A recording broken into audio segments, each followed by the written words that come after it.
부활의 주님이 여러분의 가정과 여러분의 심령에 함께하기를 주의 이름으로 축원합니다. 사랑하는 누군가를 먼저 보낸다는 것은 참 괴로운 일이고 참 고통스러운 일입니다. 지난달에 저희 장인을 뵙고 왔는데 그런 얘기를 하시더라고요. 이제 장모님이 이제 하나님 나라에 간 지가 이제 벌써 한 반년이 지났는데 장모님의 사진을 보면서 그러는 거죠.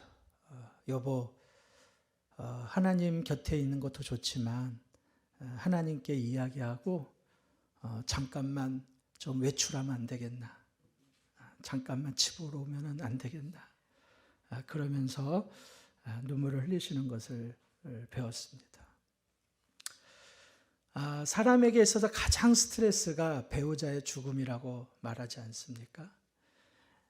그래서 그런지 사자들이 공통적으로 하는 말이 있습니다. 이토록 빨리 가버릴 줄 알았다면 좀 더 행복하게 살았을 걸. 이토록 빨리 가버릴 줄 알았다면. 누군들 빨리 갈 줄 누가 알았겠어요. 그러나 그 일이 닥치고 오면 다른 사람에게 다른 사람의 이야기인 것 같고 남의 이야기인 것 같았는데 그것이 믿겨지지가 않고 받아지지가 않는 것이죠. 마르다의 동생 마리아가 지금 그런 상황입니다. 오라버니 나사로가 죽은 것이 믿겨지지가 않는 것이죠. 얼마 전까지만 하더라도 함께 식사를 하고 함께 대화를 하고 함께 외출을 했는데 그 오라버니의 목소리를 들을 수 없다는 것, 그 모습을 볼 수 없다는 것, 그것이 믿겨지지가 않는 것이죠. 단 한 번도 오빠가 세상에 없다라는 것을 단 한 번도 상상해 본 적이 없는데 지금 마리아는 그것이 현실이 되었습니다. 그것이 현실이 되니까 누가 원망스러워요? 늦게 오신 누가 원망스러워요? 예수님이 원망스러운 거예요. 예수님이 원망스러운 거예요. 네, 죄송합니다. 32절 말씀 있네요. 한번 볼까요? 32절. 다 같이 한번 읽어보겠습니다. 시작. 마리아가 예수 계신 곳에 가서 배웠고 그 발 앞에 엎드려 이르되 주께서 여기 계셨더라면 내 오라버니가 죽지 아니었겠나이다 하더라. 아멘. 주께서 여기 계셨더라면 내 오라버니가 죽지 아니었겠나이다. 여러분 이거 어디서 들어본 얘기 같지 않습니까? 주께서 여기 계셨더라면 내 오라버니가 죽지 아니하였겠나이다. 이게 사실 반복되는 말씀이거든요. 누가 이 말을 했을까요? 마르다. 21절을 보십시오. 21절. 자, 21절 한번 읽어볼까요? 시작. 마르다가 예수께 여짜오되 주께서 여기 계셨더라면 내 오라버니가 죽지 아니하였겠나이다. 아멘. 한자도 틀리지 않았어요. 한자도. 마르다 언니나 동생 마리아나 동일하게 예수님한테 했던 말은 동일해요. 주께서 여기 계셨더라면 내 오라버니가 죽지 아니었겠나이다. 왜 이 두 사람이 똑같이 이야기하는 걸까요? 그만큼 예수님이 원망스러운 거예요. 예수님이 조금만 더 일찍 우리 오라버니가 죽기 전에 오셔서 기도해 주셨더라면 내 오라버니가 죽지 않았을 터인데 왜 이렇게 늦게 오셨냐 이거예요. 그러니까 마리아나 마르다는 사실 괴로운 거예요. 오라버니가 이미 세상을 떠나서 무덤에 갇혀서 4일이나 지났는데 거기서 이미 썩은 내가 나는데 여전히 떠나보내지 못하는 마리아와 마르다. 원망스러운 거예요. 마리아와 마르다는요, 마리아는 이미 알고 있었어요. 예수님이 손을 얹고 기도하니까 귀신이 떠나가고, 앉은뱅이가 일어서고, 눈먼 자가 눈을 뜨고, 듣지 못하는 자가 듣게 되고. 그러니까 더 안타까운 거예요. 주님, 우리가 사람을 보내서 당신이 사랑하는 이가 지금 아프다, 병들었나이다 얘기를 했는데 왜 이제야 오셨습니까? 이거예요. 그러니까 마리아도 똑같이 얘기하는 거예요. 마리아도 똑같이. 왜 이제야 오셨습니까? 주께서 여기 계셨더라면 내 오라버니가 죽지 아니었겠나이다.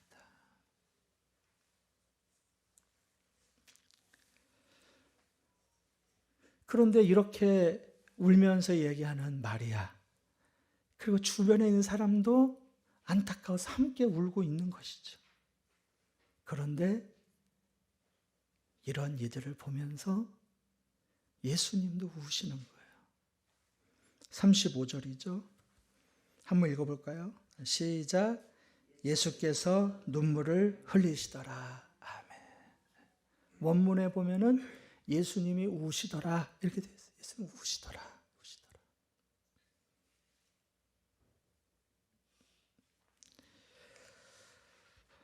여러분, 예수님이 우신다는 것은 누가 운다는 얘기예요?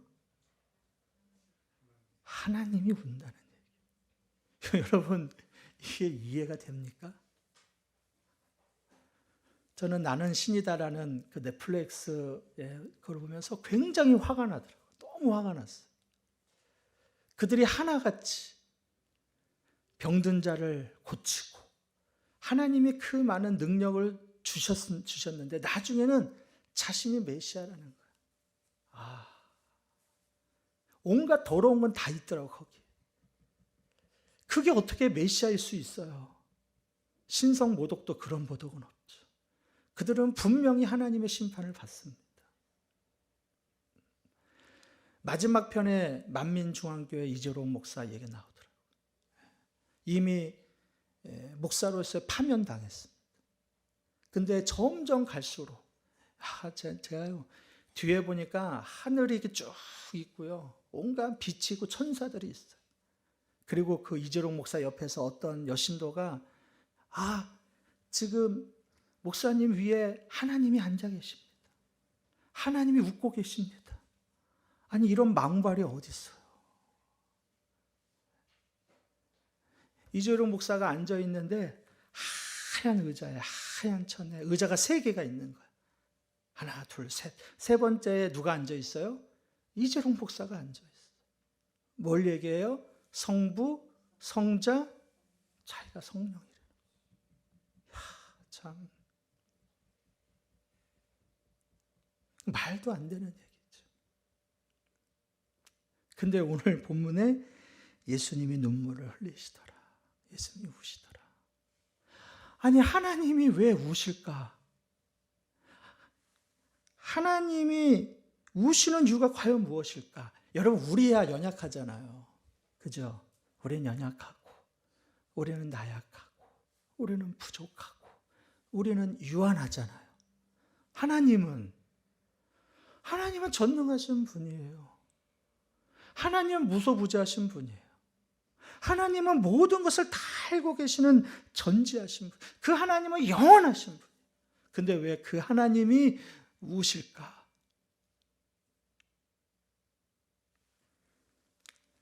여러분, 더욱이 예수님이 죽은 나사로를 향해 뭐라 그랬습니까? 이 병은 죽을 병이 아니야. 하나님의 영광을 돌리기 위함이야. 좀 있으면 나사로가 살아나잖아요. 그렇죠? 이 모든 것을 예수님은 다 알고 있었어요. 근데 예수님 왜 우시는 거죠? 정말 살아날 줄 모르는 마리아와 마르다와 주변에 있는 사람은 울 수 있어요. 왜냐하면 이것이 끝이다 생각하니까. 근데 이 모든 것을 다 알고 계시는 예수님 왜 우시냐 이거예요. 우는 이유가 과연 뭘까? 오히려 우는 마리아를 향해서 마리아야 울지 마. 조금 있으면 좋은 일이 있을 거야. 왜냐하면 예수님이 알고 계시니까. 야, 눈물 닦고 괜찮아. 좀 있으면 네 오빠 살아날 거야. 아니 이렇게 위로해 주다는 거 아니에요? 근데 예수님 울고 있어요. 아니 5,000명이나 먹이시고 무리를 걸어가시고 수많은 귀신을 쫓고 수많은 병든 자를 일으킨 주님이 우시고 있어요.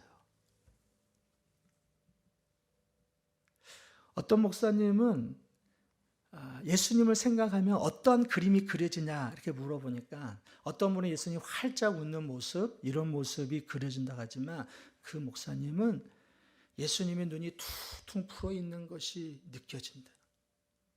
퉁퉁 풀어 있는 게. 왜 예수님은 우시는 걸까?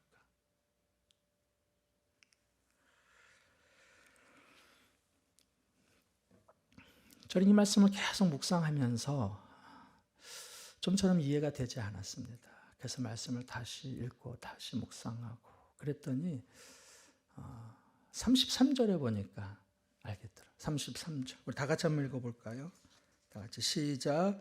예수께서 그가 우는 것과 또 함께 온 유대인들이 우는 것을 보시고 심령의 비통히 여기시고 불쌍히 여기사.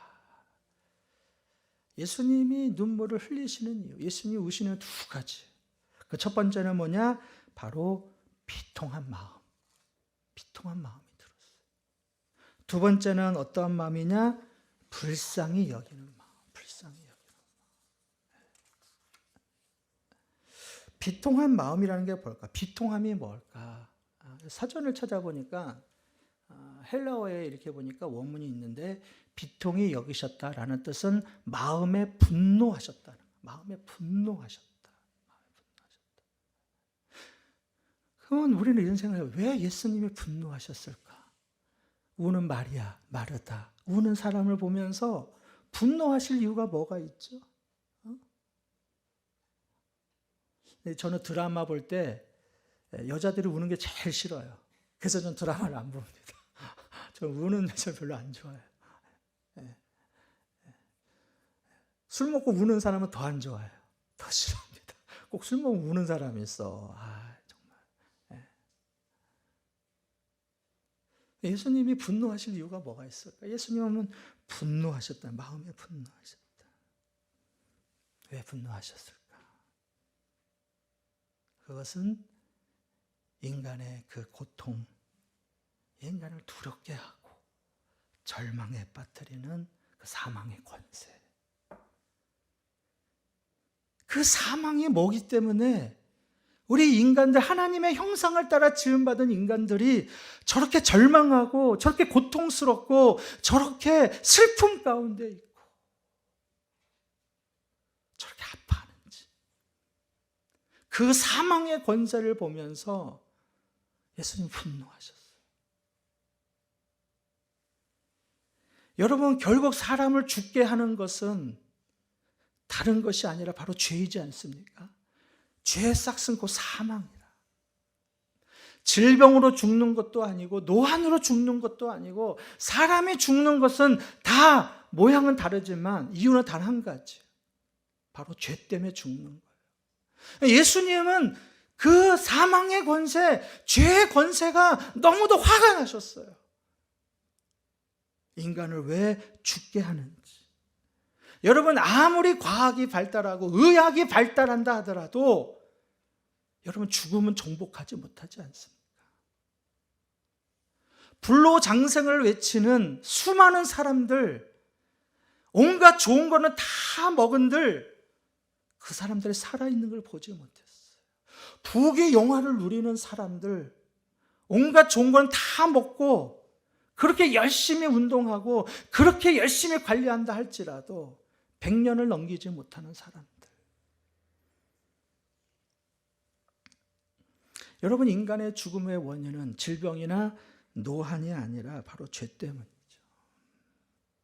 예수님은 그 죄와 사망으로 인해서 고통 가운데 있고 절망 가운데 있고 두려워하는 그 사망 때문에, 그 죄 때문에 분노하셨어요.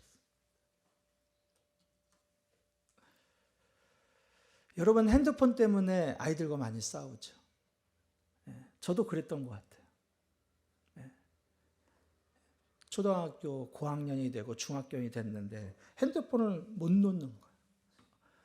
너무 화가 나는 거예요. 야, 도대체 핸드폰이 뭐길래 그거를 내려놓지 못하냐. 그것 때문에 네가 해야 될 공부를 못하고, 그것 때문에 옆 사람과 얘기도 못하고, 그것 때문에 방해받는 그 많은 그 핸드폰 좀 내려놔라. 얼마나 화가 났던지. 여러분, 그런 적 없어요? 그놈의 죄가 뭔데 그 죄 때문에 억눌려서 버릴 거 버리지 못하고 그 죄악 가운데 살아가는, 예수님은 그게 너무 화가 났어요. 그것 때문에 주님은 우셨습니다. 그 사망이 뭐고 그 죄가 뭐기 때문에. 둘째, 예수님이 우셨던 이유는 불쌍한 마음, 불쌍히 여기는 마음. 예수님은 참 하나님이시죠. 그러면서 예수님은 참 인간입니다. 그래서 우리와 동일한 슬픔을 가지고 있고, 동일한 아픔을 가지고 있고, 동일한 고통을 갖고 있죠. 예수님이 40일 동안 금식하셨습니다. 예수님이 종일토록 하나님 나라의 복음을 전했습니다. 예수님이라고 배가 안 고프겠어요? 그러니까 사단이 와서 이 돌덩이를 떡으로 만들어보라 유혹하는 이유가 예수님 배고픈 가운데 있기 때문에 그런 거예요. 예수님이 종일 복음을 전했기 때문에 복음을 전하다가 배에 오르셨는데 그 배에서 고배를 베고 주무시잖아요. 얼마나 피곤하셨던지. 예수님이 마지막 만찬을 나눌 때 제자들이 다 자신을 배신할 거라는 것을 주님은 다 알고 계셨어요. 네가 나를 팔리라. 닭이 울기 전 내가 나를 3번 부인하리라. 예수님도 외롭죠. 예수님이 우리가 지난주에 영화에 봤던 것처럼 채찍에 맞으시고 십자가에 죽으셨을 때, 아이, 저분은 하나님이야. 어떤 사람이 그런 사람이 있더라고. 제가 이렇게 살집이 있으니까 공으로 이렇게 한 대 쳐갖고 제가 맞으면, 아유, 목사님 살집이 있어서 별로 안 아프지. 안 아프긴 왜 아파요? 왜 안 아파요? 똑같이 아프지. 하나님도 아프세요. 예수님도 아프세요. 왜냐? 참 인간이시니까. 예수님도 동일하게 인간과 같이 참 인간에게 배고픔, 또 피곤함, 또 배신감, 또 고통 다 겪으셨어요. 그러니까 성경은 뭐래요? 우리를 동정하신다는 거야. 동정하신다. 우리의 아픔을 아신다는 거야. 우리의 슬픔을 아신다는 거야. 우리의 피곤함을 아신다는 거야. 우리의 연약함을 아신다는 거죠. 모든 자식이 잘 된다면 얼마나 부모가 좋겠습니까? 그렇죠? 근데 어떤 자식은 몸이 약해. 그래서 맨날 병을 달고 살아. 어떤 자식은 시험만 보면 떨어져요. 저놈의 자식은 왜 이렇게 시험만 보면 떨어지냐. 시험에 운이 없는지. 어떤 자식은 결혼해서 행복할 줄 알았더니 불행해요. 그래서 눈물이 나는 거예요. 부모의 가슴은 찢어지는 거예요. 자식이 잘 됐으면 좋겠는데. 근데 그게 하나님 아버지의 마음. 아버지의 마음. 우리가 아플 때, 아유, 저 왜 이렇게 아프지? 네? 여러분이 진로 때문에 고민하는 거 주님이 다 아시죠. 예수님이 여러분의 기도를 왜 들어주시느냐? 여러분의 아픔과 고통과 힘듦을 아시기 때문에. 그래서 내게 구하라는 거잖아. 구하라, 찾으라, 두들기라. 그 주님이 우리의 아픔을 아시기 때문에. 예수님은 이렇게 사망의 권세에 대해서, 죄에 대해서 분노하시면서 우셨고, 마리아와 마르다와 주변의 사람들 슬퍼하시는 걸 보면서 너무 안타까운 마음에 그 주님이 우셨어요. 근데 성경이 여기서 끝나는 게 아니죠. 그리고 주님은 말씀하셨습니다. 34절을 보면은 이렇게 나와 있죠. 34절을 볼까요? 34절. 이르시되 그를 어디에 두었느냐. 할렐루야. 한번 따라해 볼까요? 그를 어디에 두었느냐. 이르시되 그를 어디에 두었느냐. 무슨 말이에요? 더 이상 죄와 사망을 내버려 두지 않겠다는 거예요. 내가 죄와 사망의 권세와 내가 속된 말로 맞짱 뜨겠다. 맞짱 뜨겠다. 내가 죄와의 권세, 사망의 권세를 깨트리겠다. 내가 무너뜨리겠다. 내가 이기겠다. 그를 어디에 두었느냐.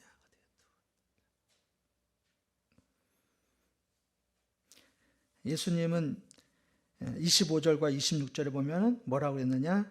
예수께서 이르시되 나는 부활이요 생명이니 나를 믿는 자는 죽어도 살겠고 무릇 살아서 나를 믿는 자는 영원히 죽지 아니하리니 이것을 내가 믿느냐. 할렐루야. 아멘. 예수님이 부활이에요. 예수님이 생명입니다. 여러분 이것을 믿습니까? 예수님이 말씀하셨어요. 예수님을 믿는 자는 죽어도 살겠고 살아서 믿는 자는 영원히 죽지 아니하노니 내가 이것을 믿느냐. 여러분 이것을 믿으십니까? 우리는 그것을 믿기 때문에 이 한자리로 나왔습니다. 오늘이 무슨 날입니까? 바로 부활절이에요. 우리에게 그것을 가르쳐 주시기 위해서. 죄의 권세, 사망의 권세를 이기신 그 주님, 그 주님이 우리에게 그것을 알려주시기 위해서 자신이 직접 그 죽음의 권세, 사망의 권세를 깨트리고 오늘 부활하셨습니다. 그리고 우리에게 평강을 주셨죠. 그리고 우리에게 위로해 주셨습니다. 그리고 우리에게 참된 자유를 주셨어요. 그리고 우리에게 새 생명을 주셨습니다. 그리고 우리에게 희망과 소망을 주셨습니다. 그 부활의 주님. 어떠한 절망 가운데 있든, 어떠한 슬픔 가운데 있든, 어떠한 낙심 가운데 있든, 여러분 부활의 주님과 다시 일어서시고 부활의 주님과 승리하는 저와 여러분이 되기를 주님의 이름으로 축원합니다.